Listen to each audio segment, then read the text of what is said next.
Hello. Welcome to episode 10 of Tea with Jamie, and can't believe we've got this far. Now, I'm making daily podcasts, so I guess I can believe it makes perfect sense, but still, we got to episode 10. If you've joined me, thank you. Well, if you haven't joined me, you wouldn't be hearing this. I don't know what I'm saying. I'm still a little bit buzzed up from yesterday's race, which was actually good. Surprising on multiple counts. Surprising because of the regs. Surprising because it was Miami. Surprising because the sprint race was kind of boring. So surprising all round. Judging by some of the feedback I'm seeing from like reviews of pundits and journalists and fans and etc. Seems like all thumbs up, that was a good race. Tentative thumbs up. Definitely there was less of the artificiality. There was still some battery overtakes, of course. I don't want to repeat myself from yesterday, so if you want to hear the full race recap and my thoughts on the race, listen to yesterday's episode if you haven't already. But now I've had some time to digest. I thought the on-track action was fun. Obviously, Max was very entertaining fighting his way through the field, albeit sort of his own expense, destroying the tyres and spinning out in the first corner. But still incredible drive by Max. Lots of praise for him. Talked about it yesterday. Kimi, incredible weekend overall. And yeah, all the obvious platitudes about yesterday's race. I feel like Formula One is in an okay position. We are heading into another break now. 3 weeks until Canada. Canada is a bit of a funny race, right? Sometimes it's brilliant. Sometimes it's a bit of a snooze fest. I'm hoping the fact that there are these big braking zones again, at the hairpin, in the final chicane going into the Wall of Champions, there's a big braking zone there. There are those big stops heading into the little chicanes in the first sector. We shouldn't have deployment issues. I think there might be some super clipping occurring and batteries just running out on that big back straight, kind of China-esque. We might have some issues there. However, for the rest of the lap, I think they should be okay with deployment, So, that is 3 weeks' time. Today, I want to talk a little bit about yesterday as it relates to Aston Martin and some things that Fernando Alonso has been saying on Racing News 365. And I also want to talk about Mohammed Ben Sulayem's plans for the future and him bringing in V8's. Him wanting to bring in V8's. It's not just his decision, of course. So yeah, good race yesterday. Talked about it yesterday.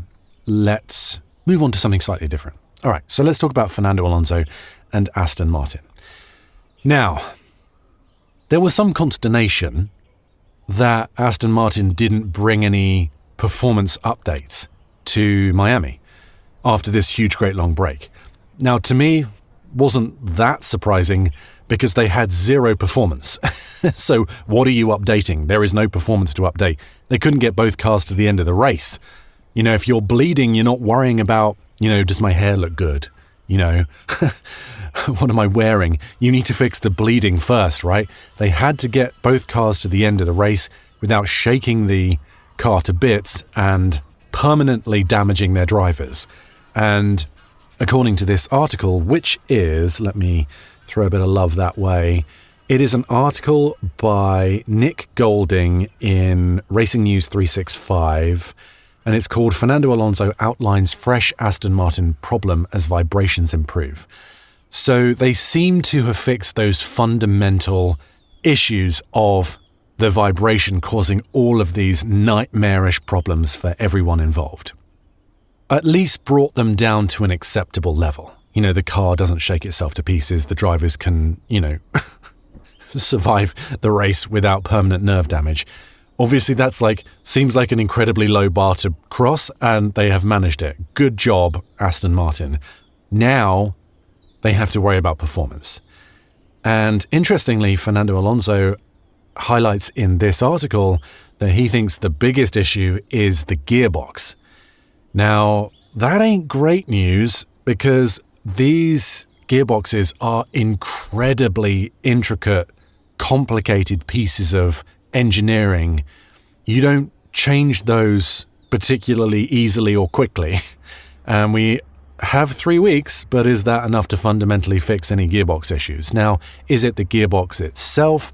Is it the way that the computer interprets the feedback of the whole power unit with the gearbox and with the brain of the thing, with the AI of it all? Like, who knows where the issue actually lies? If it's a sort of integration thing with the power unit, this is all pure speculation. But if it's the design of the actual gearbox itself, that's going to be quite an undertaking for Aston Martin to fix, particularly by Canada. So we don't know. It's all speculation. However, that is where Fernando Alonso feels there are the most issues. Now, that's not super surprising. Remember, this car is designed by Adrian Newey. Adrian Newey knows how to design a car, right? So the car itself may be competitive. But up until now, we haven't been able to see that with the vibration issues. And now it seems like the gearbox is causing so many problems. Now, interestingly, that seems like quite a common issue in Formula One this year. We've definitely heard Max complaining about the downshifts, which he always seems to. I think the Mercedes drivers were complaining about the downshifts. I want to say, was it Racing Bulls? I can't remember who else was complaining about it, but suffice it to say, this clearly is not an easy thing to get your head around, and that's the next big battle for Aston Martin. So let's see. Right now they've fixed these vibration issues. If we look at qualifying times, this is just pure out-and-out pace over a lap. They're, what is that, like 3-ish seconds off a good time in Q1.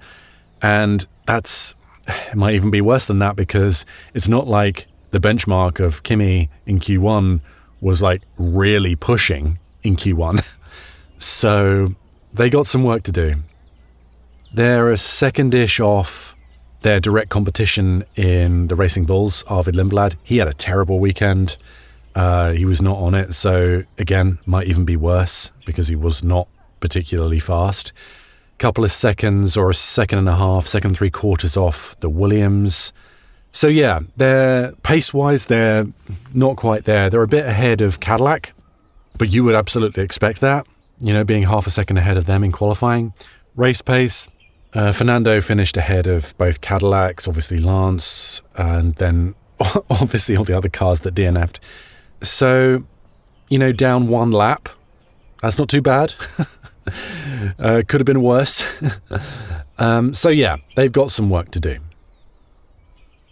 Now, let's talk about Mohammed Ben Sulayem's talk of the future. So he came out and said this weekend that he is absolutely gunning for a V8 return. And with the power really erring on the side of the internal combustion engine versus the MGUK, the electrical side, because they can use sustainable fuels. Now, this is very interesting. This is what everyone wants, right? More internal combustion engine. But even better than that, I heard, and I don't have an exact quote here, that he wants to get rid of the turbos. Now, we may be getting even more than we want here. Like, more than we expect, not more than we want, more than we expected. If you get rid of the turbos, a lot of old Formula One comes back, right? The sound, that visceral quality comes back. And if they're not so concerned about conserving fuel because the fuel is sustainable, you can now get rid of the turbos, because the turbos use the waste gases from the exhaust to pump more air into the combustion chamber and create more power. In the process, they muffle the sound, and there's turbo lag and all the things that, we hear about all the time. Get rid of the turbo, there's no turbo lag, much more visceral V8 engine. These things could be beasts. You lose a bit of power, but that can be boosted back up with the MGUK. So we could be in a fantastic situation. I don't want to get too ahead of myself here. I know I'm a bit glass half full, but naturally aspirated V8 with electrical power, amazing. Now, yeah, you lose a bit of that efficiency, but is that super important? when you're using sustainable fuels. Yeah, you're then probably going to have a bit more fuel in the car, but that's when you balance out the electrical, right, with the batteries and with the hybrid situation. So, this could be very, very good. This also makes the whole power unit a bit cheaper. Getting rid of the turbo simplifies the whole power unit. So that's another push. That's maybe incentivizes more manufacturers to come in. And you would think, oh God, like Mercedes are going to hate this. Red Bull powertrains are going to hate this. But according to some of these reports, that's not necessarily the case. I saw on the race this morning, the Toto Wolff and Mercedes are down for it. Lauren Mekies from Red Bull seems like he's excited by the idea. So, louder engines, you get that high-pitched scream that they used to have, more emotional, more visceral, instant power, much more responsive. The driver has more power under their right foot. Therefore, they can control the car more instinctively rather than relying on computer-aided this and that and AI and blah, blah, blah. I'm loving this. I don't want to get too excited, but I'm loving this potential. I have a feeling that with everyone being completely swamped with AI this and virtual that and blah, blah, blah, we're going to see a shift in society back to more organic, right? More natural, more visceral. And I think this is going to go with that. I'm hoping. I hope Formula One understands that and goes with that. So other than the reduction in efficiency, I'm struggling to figure out what would be the barrier if the teams are on board. Because, if Mercedes are on board, bam, that's like 8 cars, right? Or immediately. If Red Bull, that's another 4 cars. So we got to convince Ferrari, we got to convince Honda, we got to convince Audi, potentially Cadillac are developing their own engine. We got to convince them. And that's it, right? If they can see that Formula One and everyone's going to love it, the drivers are going to love it, the fans are going to love it, it's going to bring the old school people back in. It's going to be mind-blowing for people who are not used to these naturally aspirated V8 monsters with their scream. It's going to blow people's heads off in the best possible way. I think we're potentially onto a good thing. All right, I'm going too far. But that is what he's suggesting. And to me, it makes the current era a bit more bearable if we know this is what's coming. And tweaks to this current 50-50 hybrid era can be made, have been made. We're heading in the right-ish direction with what we have. We've got this meal that we have to eat. How do we make it as good as we can make it? How do we tweak things to make it good? So I wanted to just highlight the turbo issue there because getting rid of the turbo thing doesn't seem to be making many headlines. But if they did that, I think that would be huge, on top of the fact that it's a V8. And, I don't want to repeat myself, but yeah, let's try and go for that. So finally, I want to talk a little bit about what I made a video on earlier today, and it's about those little winglets that are appearing at the exhaust exit. So if you think of the exhaust as a circle, as it is, these winglets are covering the bottom half. It's a bit like when the sun sets at, over the horizon, it chops off the bottom of the circle. That's what these things are doing. And what's happening is, and Ferrari introduced this in Bahrain in the testing, and everyone is like cottoning onto it now, is it's redirecting that exhaust gas up and out. So it's going out directly as it is, but now it's forcing that to go up. Now, is that interacting with the rear wing? Maybe a little bit, but more than anything, what it's doing is it's actually energizing the underfloor air under the car, creating more downforce that way. How does that happen? It's at the back of the car. How does that even affect that? Well, it's very clever. So the car drives along, air goes underneath the car. They don't have the Venturi tunnels anymore, but they still work that air under the car. And then when it gets to the back of the car, it opens that up out, and they have the diffuser that you can see, that sort of splayed out series of channels at the back of the car at the bottom. That forces that air out nice and quick, and it speeds up the air under the car. And what that does is that creates a low pressure area, and it actually creates downforce via the back of the car and the underside of the car. And so as it speeds up, it sticks more and more and more. So it creates stability at high speed. And it doesn't really work at low speeds because there's not enough air traveling underneath the car at speed. So the faster you go, the better the diffuser works. So really what they want to do is speed up that air as much as possible. Now what that little winglet does is that directs the exhaust gases out and into the wake at the back of the car. And that further energizes that wake, which acts as a sort of a vacuum, projecting that air out even more. And that creates a sort of suction effect that sucks more air under the car, speeding it up, making more downforce, creating a lower pressure, sucking the car down onto the track. So it's subtle, but it's clearly worth doing, or they wouldn't be doing it. So that's what those little wings are. Now, some of them have just sort of seemingly kind of blocked off the bottom with a little lip going up, forcing that air up. Others have created, like the Mercedes, they've created two little wings in front of the exhaust. And these are technically allowed under the FIA rules. I think they sort of describe them as like supports or something like that. I mean, the way they get around it. Clearly they're wings. And the FIA doesn't really want all these extra aero devices. They want these sort of clean, slick cars. So they do try and stop these extra aero devices from happening. So probably they'll be banned from next year. Don't think they're going to ban them this year. We'll see how they change the rules to combat the engineers and the designers. But that's what they are, and they're helping with downforce at higher speeds. So I thought it was worth mentioning that and making a little video on that.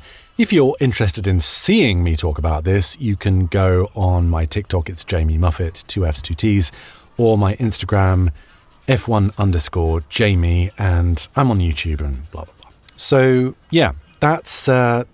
Thought that was a quirky little thing because a bunch of teams introduced them in Miami. So I think 6 teams now are running these little winglets. And it really depends where your exhaust comes out and how the whole rear end of the car is organized as to whether this makes sense for your car. So some of the teams had to rejig things a little bit to make it work. So anyway, that's a little discussion on that. So huge potential for the future. Aston Martin making a step, but now have to make a bigger step in terms of performance, and that's what those little winglets are on the exhaust. So that's all for me today. I hope you have a wonderful rest of your day, and I will be back again tomorrow. Thanks for listening. Bye-bye.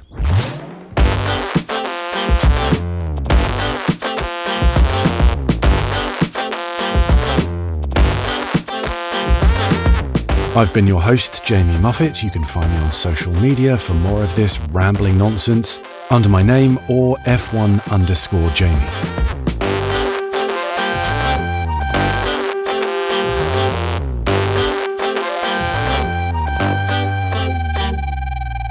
This is an RPS audio production.